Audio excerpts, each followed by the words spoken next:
Assalamualaikum warahmatullahi wabarakatuh. Waalaikumsalam warahmatullahi wabarakatuh. Alhamdulillahirabbil alamin. Arsala rasulahu bil huda wa dinil haqq liyudhhirahu 'alad dini kullihi walau karihal musyrikun. Asyhadu an la ilaha illallah wahdahu la syarika lah wa asyhadu anna Muhammadan abduhu wa rasuluhu, amma ba'd. Yang pertama-tama kita ucapkan puji syukur kepada Allah Subhanahu wa taala, yang mana Allah telah mencurahkan segala nikmat-nikmatnya kepada kita semua, sehingga hari ini kita bisa menghadiri kajian zuhur di gedung D ini. Mudah-mudahan langkah kita, semua niat kita menjadi catatan amal kebaikan di mata Allah Subhanahu wa taala. Dan salawat dan salam terupa kita haturkan kepada junjungan kita, yaitu manusia agung Rasulullah Muhammad sallallahu alaihi wasallam, beserta para keluarganya, para sahabatnya, dan mudah-mudahan kita semua umat yang istiqomah, umat yang mau mengikuti sunnahnya hingga akhir hayat kita nanti. Ikhwan akhwat rahimakumullah, kajian pada hari ini yaitu pandangan hidup seorang muslim, yang insya Allah akan narasumbernya yaitu guru kita, yaitu Ustadz Sofan Hizbullah. Alhamdulillah dia sudah ada di hadapan kita semua. Untuk mempersingkat waktu, marilah kita mulai kajian ini dengan baca basmalah. Bismillahirrahmanirrahim. Untuk itu tafadhol Ustaz untuk mulai.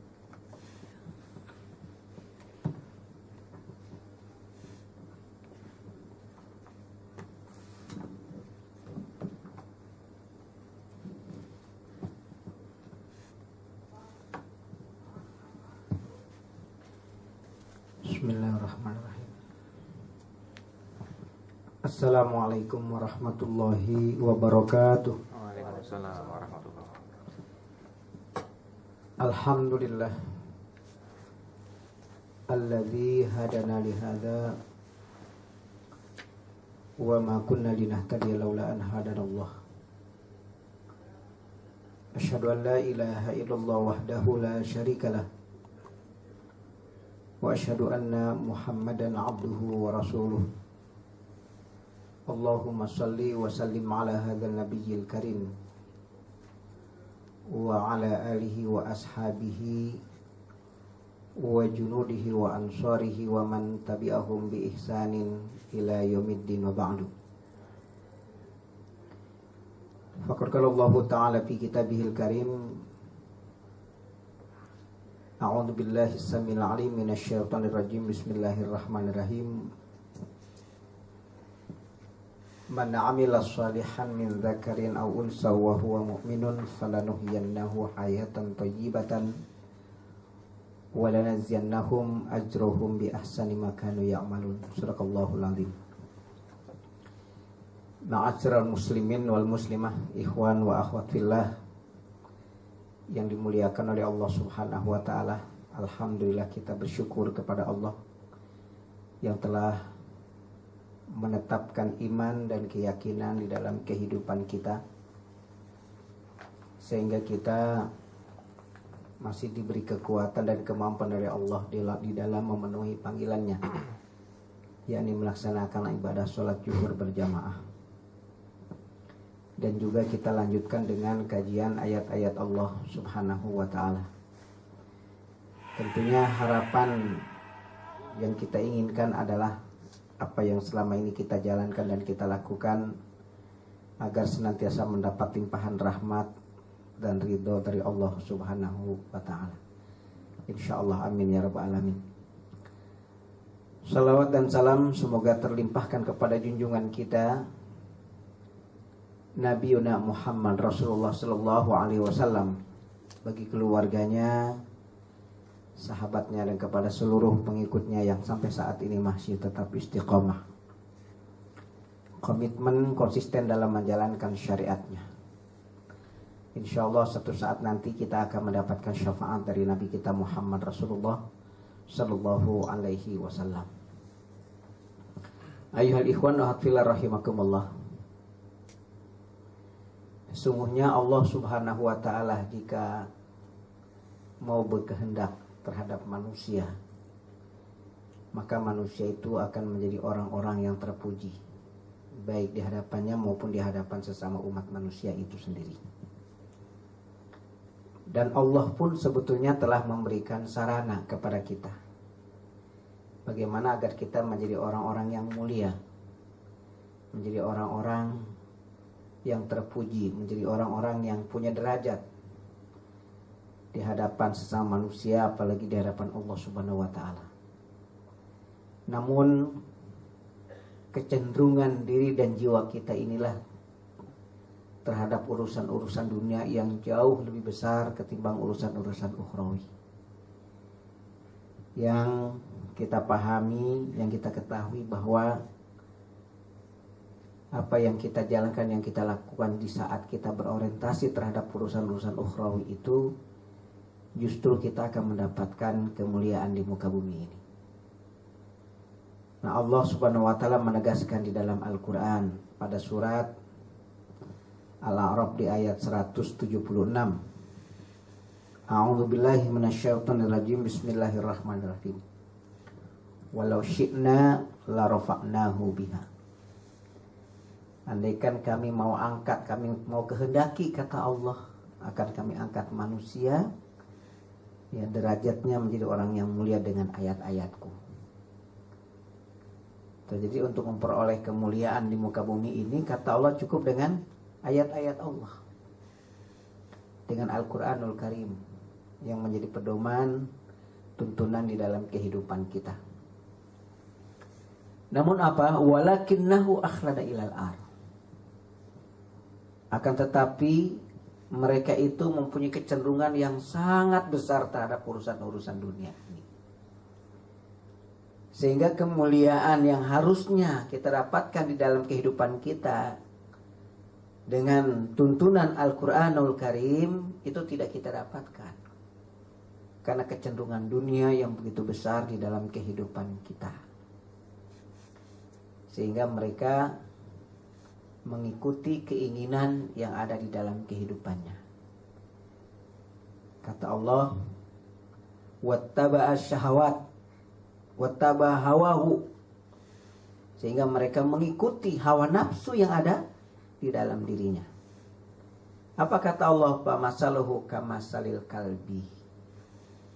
Betapa rendahnya derajat manusia itu. Allah memberikan satu perumpamaan, mereka seperti anjing. Ya, karakter anjing yang punya sifat cuek, masa bodoh, tidak peduli dengan siapapun dan dengan apapun. Sehingga Allah gambarkan, intahmil alaihi yalhas atatruku yalhas. Anjing itu di saat engkau biarkan, dia tetap mengulurkan lidahnya, dan jika engkau hardik pun dia juga mengulurkan lidahnya. Dzalika masalul qaumil ladzina kadzdzabu biayatina. Itu adalah perumpamaan orang-orang yang telah mendustakan ayat-ayat kami. Ya, karena dunia menjadi kecenderungannya, dunia menjadi sebuah orientasinya dalam kehidupan, sehingga mereka menjadi orang-orang yang telah mendustakan ayat-ayatku, kata Allah. Faqsusil qasasa la'allahum yatafakkarun.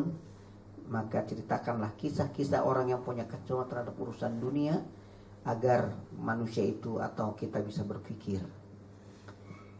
Nah, dari ayat inilah kalau kita lihat bahwa yang seharusnya dalam kehidupan kita ini selalu berorientasi, berpandangan terhadap urusan-urusan ukhrawi yang akan memberikan kebaikan di dalam kehidupan kita di dunia wal yaumil akhir. Tapi dunia ini menjadi sebuah ukuran buat kita. Segala sesuatu yang membuat seseorang itu sukses, membuat seorang itu berhasil, membuat seorang itu bahagia, ini soal kita berpandangan terhadap urusan-urusan dunia. Jadi ukurannya adalah duniawiyah, bukan ukhrawiyah.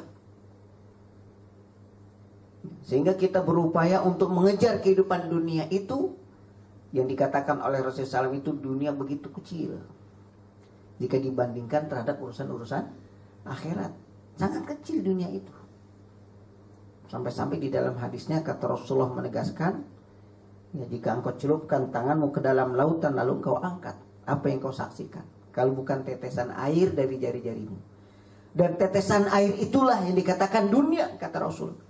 Nah, tetesan air yang begitu sedikit, yang begitu kecil, yang direbutkan oleh kehidupan manusia. Ini para jamaah yang berbahagia. Sehingga orientasi kita, pandangan kita dalam hidup ini, dunialah menjadi ukurannya. Ukuran sukses, ukuran berhasil, ukuran kebahagiaan itu dunia. Padahal dengan pengalaman demi pengalaman yang kita jalankan, yang kita lakukan, yang kita dapatkan, ternyata dunia ini tidak bisa memberikan kebahagiaan di dalam kehidupan kita. Yang seharusnya justru sebagai seorang muslim yang beriman kepada Allah, maka sikap pandang kita dalam hidup ini adalah tidak pernah lepas dari keimanan kepada Allah Subhanahu wa ta'ala. Makanya dalam Al-Quran Allah katakan pada surat An-Nahl, ya, di surat An-Nahl itu di ayat 97 Allah katakan, A'udzubillahi minasyaitonirrajim, Bismillahirrahmanirrahim.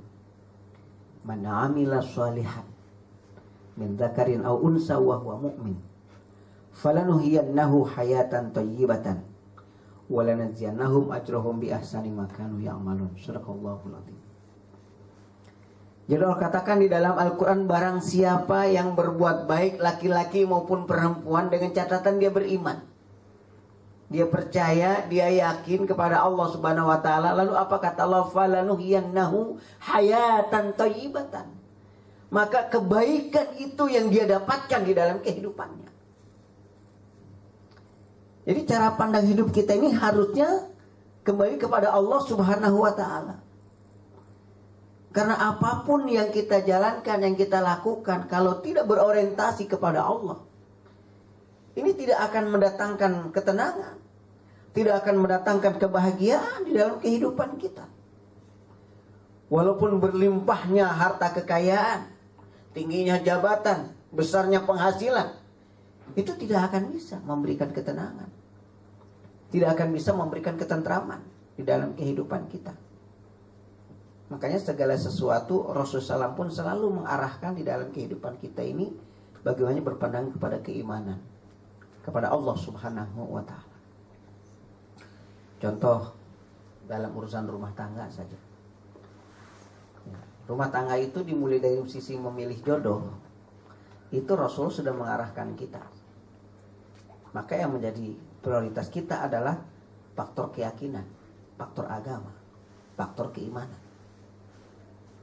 Walaupun sebagai seorang laki-laki diberi kebebasan oleh Rasulullah, di dalam hadisnya mengatakan tulkihul mar'ah di arba, nikahi wanita dengan 4 hal, ya, wali jamaliha, ya, wali maliha, wali hasabiha.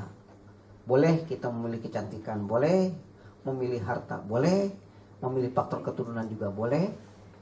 Nah, kemudian kata Rasulullah wali diniha, dan juga faktor agama. Keempat ini menjadi pilihan. Nah, di antara yang 4 ini, justru faktor agama itulah kata Rasulullah, farqad bijatiddin taribat yada. Jika engkau pilih karena faktor keyakinannya, faktor agamanya, faktor keimanannya, ya, engkau tidak akan kecewa. Nah, dari sini kita sudah diarahkan oleh Nabi kita Muhammad SAW, bahwa di saat kita melangkah untuk berumah tangga pun, itu tidak boleh lepas dari pandangan hidup kita sebagai seorang muslim, yaitu iman kepada Allah Subhanahu wa ta'ala. Nggak boleh lepas dari situ. Karena itu yang menjadi jaminan kebahagiaan seseorang di dalam hidup. Kebahagiaan dalam keluarga, kebahagiaan dalam rumah tangga, kebahagiaan dalam lingkungan, masyarakat, dan lain sebagainya. Keimanan. Makanya banyak orang yang selama ini kecewa dalam hidup rumah tangga. Sehingga hanya sekian hari selesai rumah tangga. Karena apa? Karena tidak berorientasi kepada urusan keimanan tadi di dalam hidup, di dalam menjalani kehidupan rumah tangga. Mungkin karena faktor kecantikan, ya boleh-boleh saja, nggak apa-apa. Tapi kecantikan itu tidak boleh mengalahkan keyakinan, tidak boleh mengalahkan agama, tidak boleh mengalahkan keimanan. Harus tetap dikedepankan masalah keimanan itu.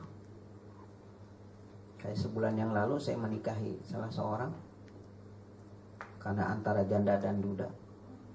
Dia bilang sebelum resmi Ustaz dulu deh nikahin, nggak apa-apa saya bilang. Kayaknya saya panggil orang KUA juga, biar jelas walaupun tidak resmi secara pemerintahan, tapi orang pemerintahan hadir sebagai saksi. Ternyata kuatnya cuma 3 hari. Setelah 3 hari kabur suaminya. Saya tanya kenapa? Ternyata alasan yang tidak mendasar. Alasan tidak mendasar, sangat sepele.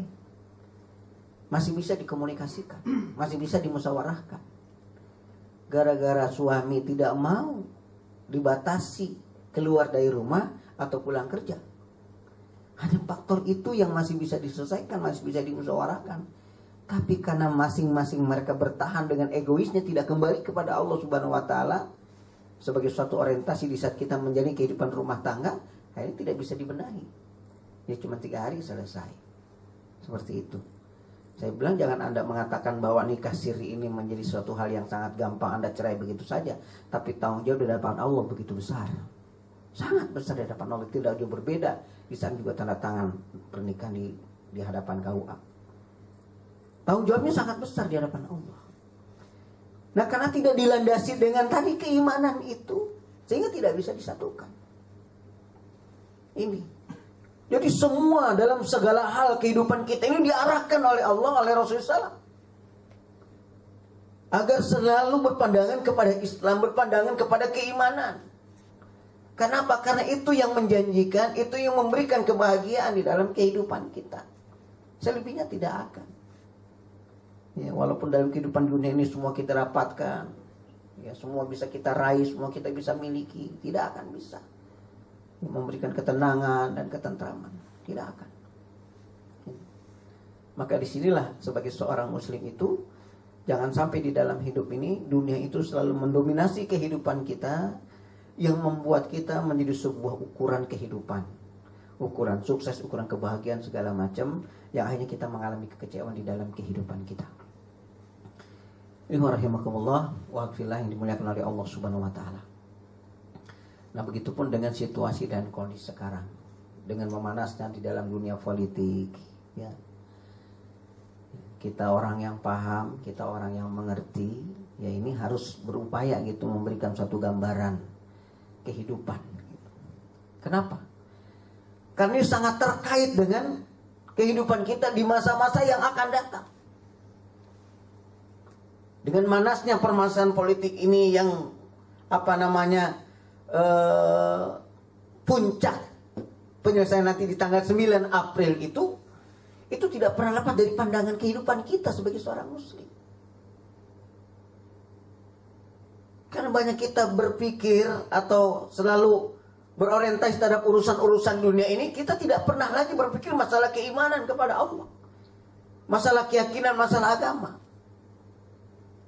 Yang penting secara nilai duniawiya dia mempunyai prestasi di hadapan saya.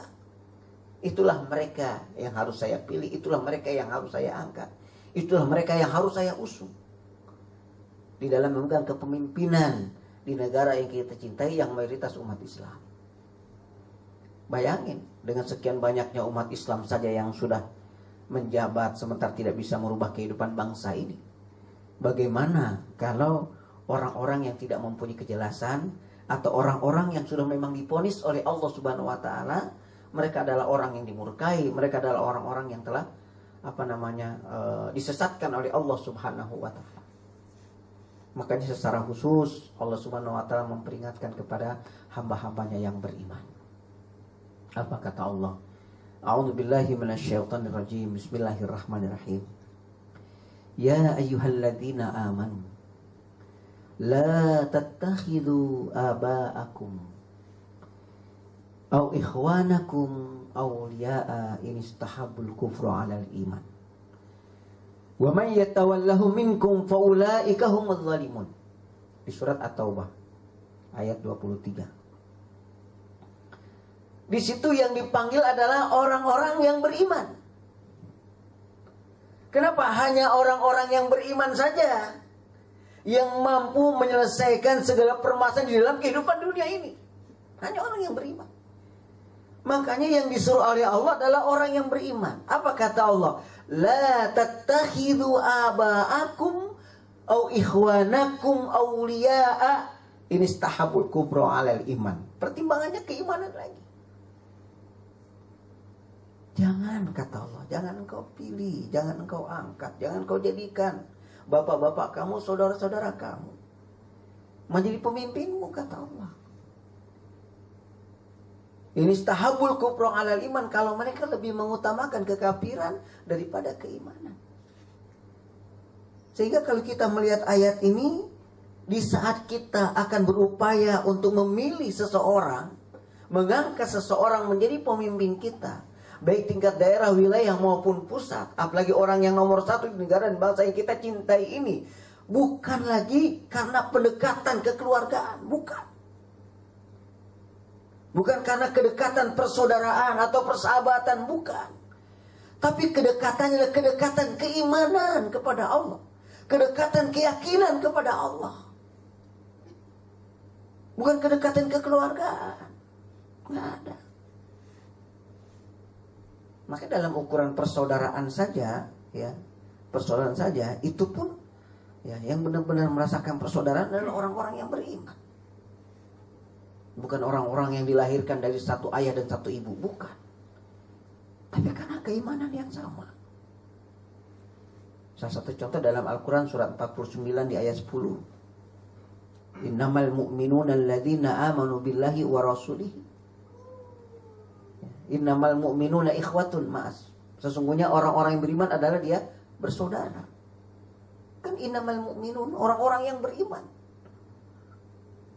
Bukan yang manusia, bukan orang-orang muslim, tapi orang-orang yang beriman. Yang mereka mampu merefleksikan, menjalankan, mewujudkan rasa persaudaraan di antara mereka.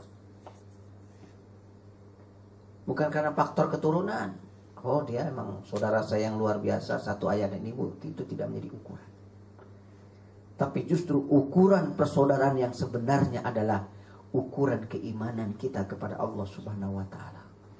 Makanya Allah katakan fa aslihu baina akhwaikum. Perbaiki hubungan di antara kita sesama mukmin. Kita perbaiki hubungan kita.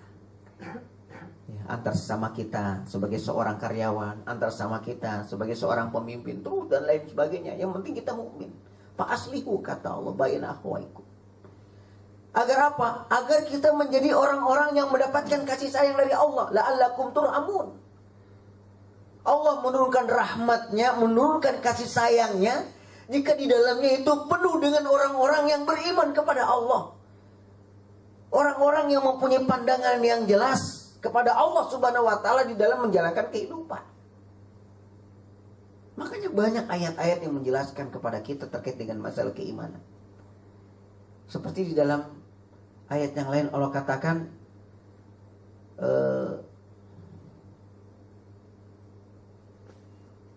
walau amana ahlal qura walau, apa bunyi ayat itu? Ya, andaikan satu negeri, kata Allah, ya, mereka iman dan bertakwa kepada Allah, barakatim minas sama wal ar. Tuh, andaikan satu negeri, walau anna ahlal qura amanu wattaqau lapatahna alaihim barakatim minas sama. Andaikan satu negeri, satu kampung, satu wilayah, mereka adalah orang-orang yang beriman dan bertakwa, kata Allah, barakatim minas sama'i wal ar. Maka Allah turunkan keberkahan dari langit, Allah keluarkan keberkahan dari bumi. Tapi amanu wattaqau, iman dan takwa kepada Allah. Ini yang mesti kita penuhi di dalam kehidupan kita. Bagaimana orang-orang yang berorientasi kepada Allah, mempunyai pandangan kepada Allah Subhanahu wa taala. Karena itu yang akan memberikan keberkahan di dalam kehidupan kita, memberikan kebaikan di dalam kehidupan kita. Begitulah dalam urusan kepemimpinan. Allah menegaskan kepada kita, ya ayyuhalladzina amanu la tattakhidhu aba'akum aw ikhwanakum awliya'a in istahabbul kufra 'alal iman. Wahai orang-orang yang beriman, jangan engkau jadikan bapak-bapak kamu, saudara-saudara kamu awliya'a, sebagai pemimpinmu, in istahabbul kufra 'alal iman, kalau mereka lebih mengutamakan kekafiran daripada keimanan. Wa may yatawallahu minkum fa ulaika humuz zalimun. Barang siapa yang memaksakan juga, dia pilih itu selain daripada orang-orang Islam, selain daripada orang-orang yang beriman, maka mereka adalah orang-orang yang zalim. Kita termasuk kategori orang-orang yang zalim juga di dalamnya. Kenapa dibilang zalim? Karena Allah sudah begitu gamblang menjelaskan kepada kita. Dalam satu hari, satu malam gak kurang dari 17 kali kita selalu memohon kepada Allah dengan kalimat ihdinas syiratal mustaqim. Kan gitu kita mintanya. Ya Allah, tunjukilah kami kepada jalan yang lurus. Yang mana jalan yang lurus? Siratal ladzina an'amta alaihim, yaitu orang-orang yang telah Kau beri nikmat atas mereka. Mereka siapa? Mereka diantaranya minan nabiyyin, para nabi. Ya kan? Mereka adalah diantaranya wal mursalin, para rasul yang mendapatkan nikmat. Dan dia juga mereka adalah orang-orang yang wasyuhada wassalihin, para syuhada dan salihin. Itu orang yang telah mendapatkan nikmat dari Allah Subhanahu wa taala, dan jalan itu yang mesti kita tempuh. Ghairil maghdubi alaihim waladhdallin. Dan bukan jalan orang-orang yang telah Kau murkai dan jalan orang-orang yang telah Kau sesatkan. Siapa yang dikatakan maghdub? Hah? Yang dikatakan maghdub adalah al-Yahud, orang-orang Yahudi. Yang dikatakan ad-dhalin, orang Nasrani. Kan jelas ayatnya. Allah sendiri tuh. Allah sendiri bahwa Yahudi Nasrani adalah orang yang disesatkan dan dimurkai oleh Allah. Karena jalan pikiran kita, kalau orang yang sudah disesatkan, dimurkai, lalu kita angkat juga dia menjadi pemimpin dalam kehidupan kita, bagaimana kita tidak sesat? Mana mungkin bisa menyelesaikan masalah, dan mana mungkin bisa menurunkan rahmat dan kasih sayang Allah di muka bumi ini? Kalau orang-orang yang sudah jelas divonis oleh Allah, mereka adalah orang yang sesat, mereka adalah orang yang dimurkai, tapi sementara masih kita rangkul dia, masih kita kasih jatah dia. Kan zalim kita, arti mendahulukan Allah dalam hidup ini. Allah sudah menetapkan kok. Bahkan di dalam ayat yang sangat ekstrim dalam surat Al-Baqarah 120 itu peringatan yang sangat luar biasa, kata Allah. Walan tardha ankal yahud walan nasara hatta tattabi'a millatahum. Yahudi Nasrani itu ya dia selalu berupaya gitu, dia tidak pernah enak tidur sebelum mereka melihat umat Islam ini mengikuti tata cara kehidupan mereka. Walaupun tidak masuk agama mereka, tapi mengikuti tata cara kehidupan. Ini sangat luar biasa. Allah memberikan peringatan kepada kita yang selama ini di lingkungan masyarakat kita secara umum. Mereka penganut politik praktis di lingkungan kita. Dia hanya berpikir, ya saya sih, siapa yang ngasih uang jajan saat nyoblos aja, kan gitu. Kemarin teman saya memberi modalin 3 calon lurah di 3 tempat. Habis beberapa miliar itu. Begitu menjelang pencoblosan, satu orang dia kasih 50.000. Karena harapan dia kalau 3 lurah ini menang, itu banyak proyek yang dia ambil di daerah Jawa Barat. Ternyata kalah. Setelah kalah curhat sama saya. Saya bilang gue minjem duit 30 juta, ada buat modal lu gak kasih, lurah lu modalin miliaran. Akhirnya kalah, ketahuan dah lu. Apa dia bilang? Kalahnya sepele Ustaz katanya. Sepelenya di mana? Anda ngasih uang 50.000, ada orang datang lagi ngasih 100.000, kalah yang 50. Itu masyarakat penganut politik praktis kan begitu. Siapa yang ngasih gede itulah yang akhirnya dia dapat 150.000. Ini kan lumayan 150. Yang dibeli yang 100, yang 50 mau uang jajan aja ekstra, kan begitu. Nah sekarang kan pada begitu. Di wilayah Pamulang 2 khususnya, umumnya wilayah Kecamatan Pamulang, itu orang-orang Nasrani. Mereka yang laki-lakinya itu caleg, laki-lakinya pakai peci, pakai baju koko, ya, pakai celana panjang lah. Datang ke majlis taklim dengan memberi salam yang fasih, kalimat hamdalah yang fasih. Mereka membawa hadiah perlengkapan untuk majlis taklim, diantaranya alat marawis, ya, memberikan sound system atau wireless dan lain sebagainya. Itu dengan membuat perjanjian kontrak politik. Nah ini terjadi di mana-mana begitu ternyata. Bukan hanya di wilayah pulau, di setiap tempat begitu. Kita sudah tidak lagi berpikir tentang masalah keimanan. Nah artikan di sini bahwa pandangan hidup sebagai seorang muslim itu udah tidak ada lagi. Kecuali hanya dunia di mata mereka yang sesaat mereka rasakan, tapi penderitaan yang begitu luar biasa di dalam kehidupan. Ini yang terjadi di lingkungan masyarakat kita. Padahal Quran yang kita jadikan sebagai tuntunan di dalam kehidupan kita sudah jelas-jelas memberikan tuntunan kepada kita, arahan kepada kita. Tapi kita tidak pernah peduli dengan tuntunan-tuntunan ayat-ayat itu yang selalu kita baca di dalam kehidupan kita, yang selalu kita suarakan dengan suara-suara yang merdu dan lain sebagainya. Kita tidak pernah peduli. Yang akhirnya kita selalu mendapatkan kehidupan bukan lagi ketenangan, bukan lagi ketentraman, bukan lagi kebahagiaan, tapi kehidupan yang terus rasa takut menyelimuti di dalam kehidupan kita.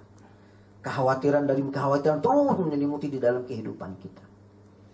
Kenapa? Karena tadi pandangan kehidupan kita yang tidak jelas, yang hanya sebatas dalam urusan-urusan dunia. Seperti itu. Akhirnya rumah tangga pun berantakan, lingkungan masyarakat pun berantakan, negara dan bangsa pun akan berantakan. Dan ini yang kita rasakan di dalam kehidupan kita. Karena kita tidak mempunyai pandangan yang jelas dalam hidup kita sebagai seorang muslim yang beriman kepada Allah. Padahal Quran memberikan arahan yang begitu jelas. Di saat kita berpandangan bahwa kepada Allah lah yang akan menyelesaikan segala permasalahan kita, subhanallah, Allah akan memberikan yang terbaik di dalam kehidupan kita. Ini ahifillah rahimakumullah. Jadi banyak ayat-ayat tadi yang Anda ungkapkan di dalam Al-Quranul Karim, begitu jelas dan tegasnya Allah memberikan arahan kepada kita. Ya, oleh karena itu, ya coba kita berupaya untuk menanamkan di dalam kehidupan kita dan menyampaikan kepada saudara-saudara kita sebelum kita terlambat. Ya. Sehingga apa yang selama ini kita jalankan dan kita lakukan sesuai dengan apa yang diajarkan dan dicontohkan oleh Nabi kita Muhammad Rasulullah SAW, bagaimana kita sebagai seorang muslim di dalam menjalankan kehidupan kita. Wallahu a'lam bishawab. Baik, sampai sini kalau ada yang bertanya kami persilakan.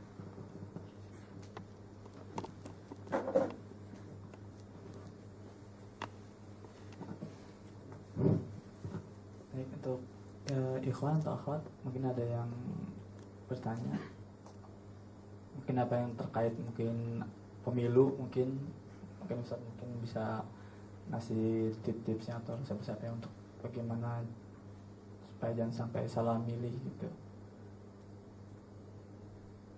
Akhwat, Mas Akbar, Gugun, ya mungkin bisa mungkin ada saya. Tadi Ustaz sudah menjelaskan sedikit ya tentang jangan sampai salah pilih Ustaz ya. Yang jelas itu keimanannya ya kan. Selama ini ya mungkin namanya pemilih itu banyak Ustaz, caleg-caleg sekarang ini pemimpin kita yang ingin menyalurkan, tapi kita tidak tahu kehidupan mereka itu kan. Yang saya tahu mungkin di depannya doang ada label hajinya kayak gitu, seperti itu, atau ustadznya atau bagaimana. Mungkin untuk kita memilih agama kan susah juga, mungkin kita nggak tahu kehidupan di sehari-hari seperti apa gitu. Mungkin bisa menyampaikan. Baik. Kalau kita merujuk tadi kepada surat At-Taubah ayat 23 itu kan sebenarnya dari dalam ruang lingkup kaum muslimin kan begitu. Sehingga Allah katakan ini istahabul kufra 'alal iman. Ya, di saat mereka lebih mengutamakan kekafiran daripada keimanan saja, itu tidak diperbolehkan sebetulnya. Kan gitu. Cuma memang permasalahan kita sekarang ini adalah untuk melihat orang lebih jelas gitu ya. Itu sangat sulit gitu. Karena selama ini kita hanya tahu secara lahiriahnya saja dengan penampilan. Ya tadi yang sudah dijelaskan, ya, penampilan sebagai seorang haji, penampilan sebagai seorang apa, tapi secara karakter, sifat, perilaku kita tidak tahu. Karena sekarang banyak juga orang yang punya label-label di depan H juga secara perilaku ya tidak jelas juga gitu, tidak mencerminkan kehidupan orang-orang yang beriman kepada Allah Subhanahu wa taala. Ya paling tidak kalau kita sudah menentukan orang yang memang muslim kan gitu, ini peluang untuk mereka bertobat cukup besar gitu loh. Ya, cukup besar. Itu paling tidak seperti itu. Kita sudah berupaya untuk memberikan satu penyelamatan gitu. Karena kalau kita untuk lebih jauh juga pengen tahu deket gitu, ini proses yang sangat panjang dan sulit nampaknya gitu, sangat sulit di lingkungan kita. Andai kan ada juga, ya paling hanya beberapa gelintir manusia saja kan begitu. Yang mereka benar-benar komitmen dengan keimanannya, komitmen dengan keislamannya. Ya paling tidak, ya kita bisa memberikan kepercayaan di sisi keislamannya lah, seperti itu. Ya kalau sekarang misalkan ada satu kelompok atau ke partai segala macam, ada sebuah nilai di dalamnya, paling kepercayaan itu yang mesti kita tanamkan. Ya, kenapa? Karena kalau kita sudah tidak bisa memberikan kepercayaan dengan lembaga-lembaga yang mereka mempunyai visi dan misi jelas terhadap Islam, lalu kita mau kepercayaan kepada siapa lagi dan lembaga yang mana lagi, atau kelompok yang mana lagi, atau ke partai yang mana lagi, kan begitu. Jadi sulit akhirnya buat kita. Ya, sehingga orang karena tidak punya pandangan yang jelas dalam hidupnya, pasti terserah aja dah, walau kemudian golput ketahuan, kan begitu. Padahal punya tanggung jawab yang besar kita ini untuk kehidupan di masa datang. Punya tanggung jawab. Dan itu kembali kepada diri kita. Makanya kata Allah, innallaha la yughayyiru ma biqaumin hatta yughayyiru ma bi anfusihim. Allah enggak akan merubah kehidupan satu bangsa, satu kaum atau pribadi seorang kalau bukan mereka sendiri berusaha untuk merubahnya. Tapi diserahkan kepada kita dalam segala hal. Kalau dalam kehidupan, taruhlah, mungkin kalau kita bicara politik seringkali kita suka tabu gitu ya. Ya, ada yang suka, ada yang tidak suka begitu. Tapi dalam urusan rumah tangga saja, ya, itu pun sangat menentukan diri kita ini. Mau nggak kita merubah ya kehidupan rumah tangga yang lebih baik, merubah keturunan yang lebih baik. Terus seperti itu kan kita sendiri yang menentukan. Baru lingkungan kita, lingkungan keluarga, lingkungan masyarakat, lingkungan bangsa dan lain sebagainya. Tapi sebetulnya kita sendiri yang menentukan. Ke depan itu kita mau apa, kayak apa, mau bagaimana, itu kita. Sebetulnya bukan orang lain, kita sendiri. Nah, dalam urusan dunia ini Allah serahkan kepada kita. Ya, mau jadi apa, mau bagaimana, diserahkan kepada kita semua sebagai manusia, diberikan wewenang penuh oleh Allah Subhanahu wa taala. Allah hanya menentukan nih jalan yang baik, ini jalan yang buruk, ini perbuatan yang baik, ini perbuatan yang buruk, ini menjadi hak kamu, ini menjadi hak orang lain. Itu Allah memberitahu hal itu. Dan tinggal kita nih mau cari yang mana, mau ambil yang mana di sini. Makanya kita nggak boleh punya pribadian yang pelin-pelan gitu ya, tidak ada kejelasan. Kalau ditanya, lu gimana? Tahu. Lo kalau berumah tangga kira-kira visi ke depan lo apa sih? Gue juga nggak ngerti. Gue yang penting kawin aja. Kan ribet orang kalau begitu. Pikirnya kawin doang. Iya. Ada yang model begitu.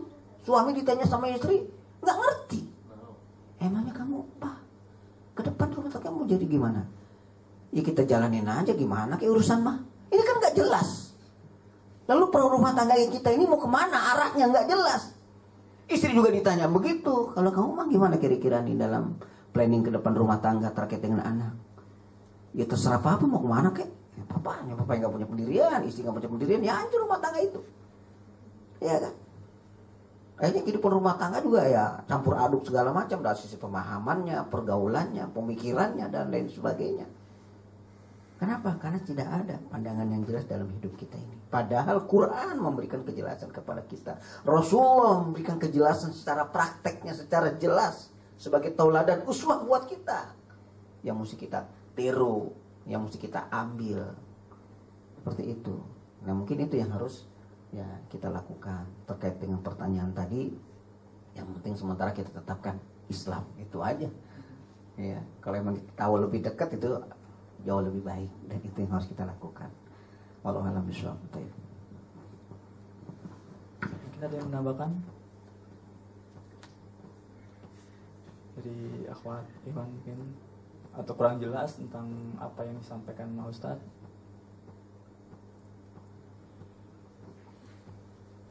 Bung Utung, lumayan masih ada waktu. Atau di luar tema nggak apa-apa. Mungkin ada mau konsultasi sama Ustadz, mumpung ini gratis loh. Ada. Nggak apa-apa, oh ya.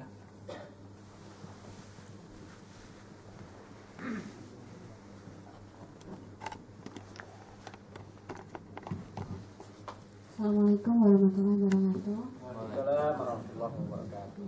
Pak Ustaz, tadi kan disampaikan bahwa Allah itu akan memberikan rahmat ke suatu negeri atau kota yang di dalamnya itu terdapat orang-orang yang beriman dan bertakwa ya. Kemudian kalau misalnya dalam satu kota atau negeri itu lebih banyak orang-orang yang zolimnya, misalnya perbandingan 60-40 atau 70-30, itu bagaimana dengan orang-orang yang beriman dan bertakwa yang minoritas?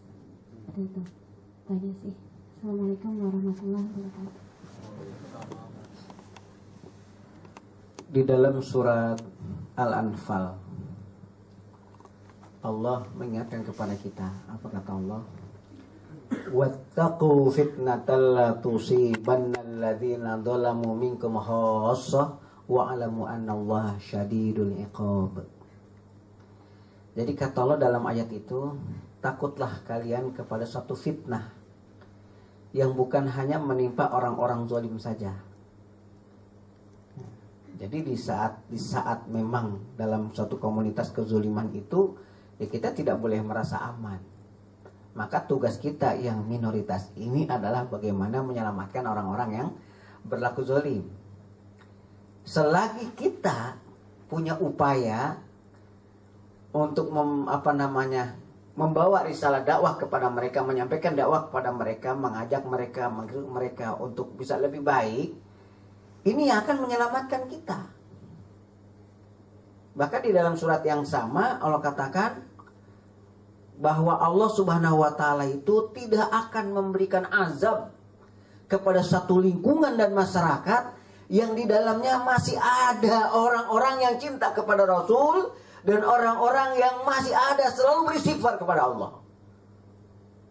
Jadi orang-orang zalim yang begitu banyak terselamatkan sebetulnya dengan yang minoritas ini. Karena Allah tidak akan mengazab mereka selagi ada orang yang mau beristighfar kepada Allah Subhanahu wa taala. Itu makanya kehidupan orang mukmin itu sebetulnya luar biasa, memberikan keselamatan kepada umat manusia sedunia. Itu sebetulnya ini janji Allah.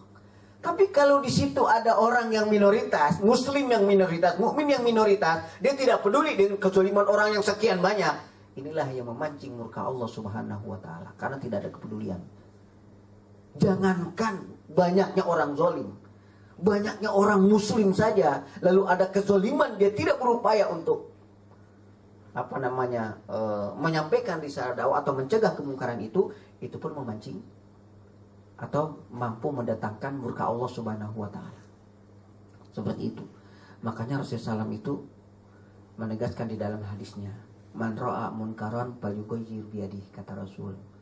Kalau kau melihat satu kemungkaran, kamu mesti cegah dengan kekuatan. Biyadi ini satu simbol, artinya kekuasaan, kekuatan. Siapapun kita, ya. Setinggi apapun wewenang kita atau serendah apapun wewenang kita, maka jadikanlah itu sebagai sebuah sarana untuk mencegah kemungkaran yang kita lihat. Itu yang mesti kita lakukan.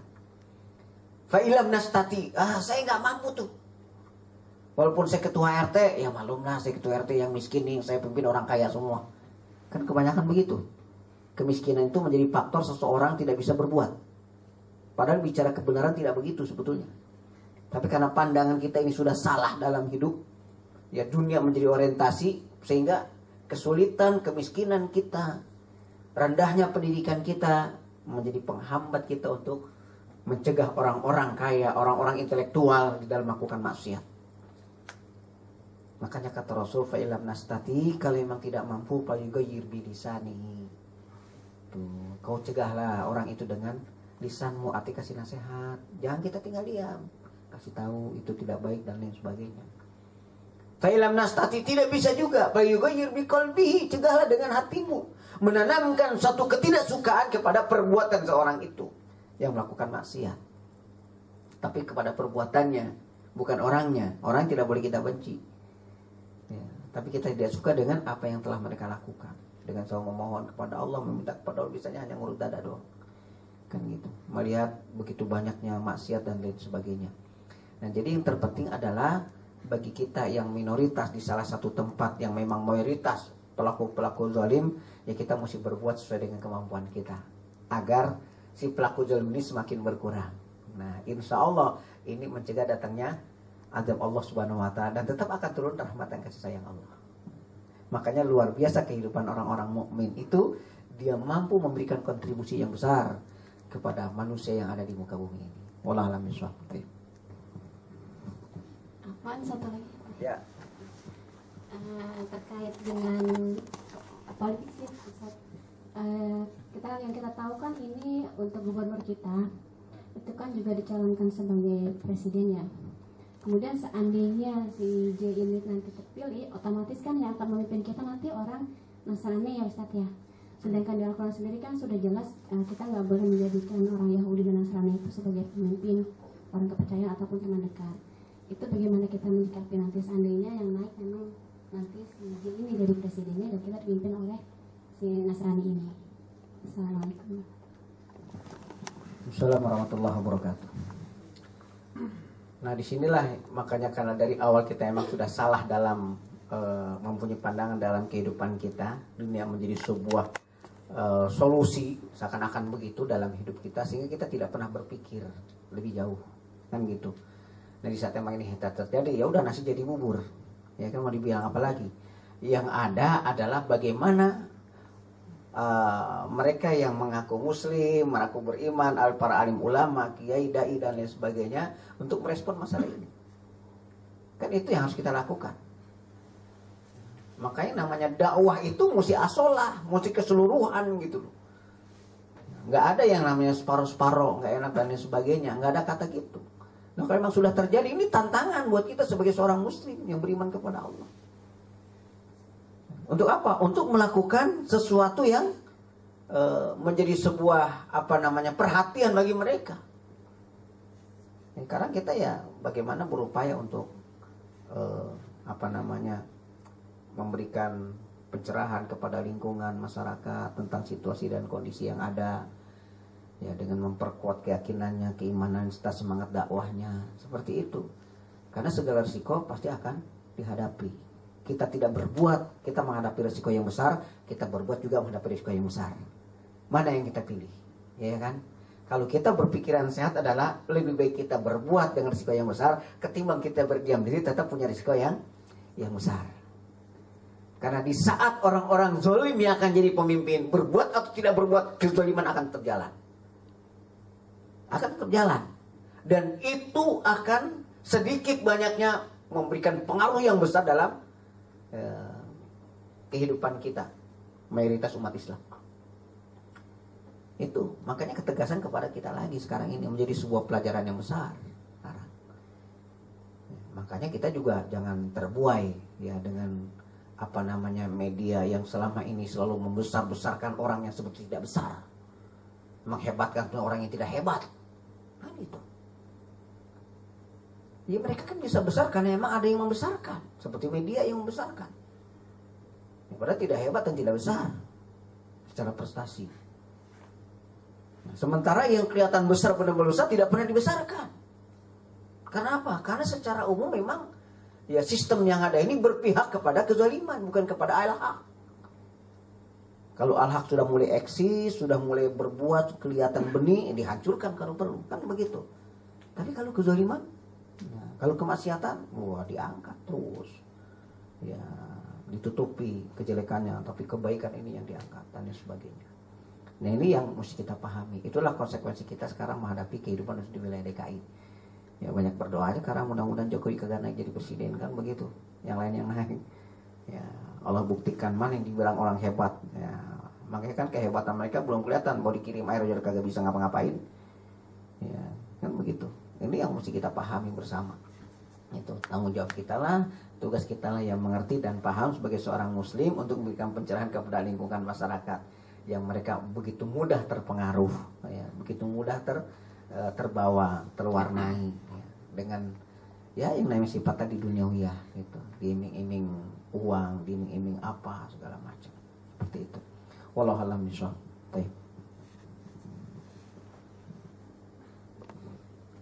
Udah cukup? Ada lagi? Ya mungkin ya tadi mudah-mudahan kajian siang ini menambah ilmu kita di kehidupan kita sehari-harinya, bahwasanya hidup pandangan hidup seorang muslim itu seperti apa. Dan akhirnya alhamdulillah Ustadz menjabarkan itu semua, yaitu dengan keimanan. Dan kita jangan terlalu terbuai dengan duniawi, akhirat kita pikirkan juga, karena itu akan tempat tinggal kita selamanya di akhirat nanti. Mungkin itu saja kajian pada siang hari ini. Marilah kita bersama-sama kita tutup kajian ini dengan baca alhamdulillah dan lanjutkan dengan kafaratul majlis. Alhamdulillahirrahmanirrahim. Subhanaka Allahumma wa bihamdika asyhadu an la ilaha illa anta astaghfiruka wa atubu ilaik.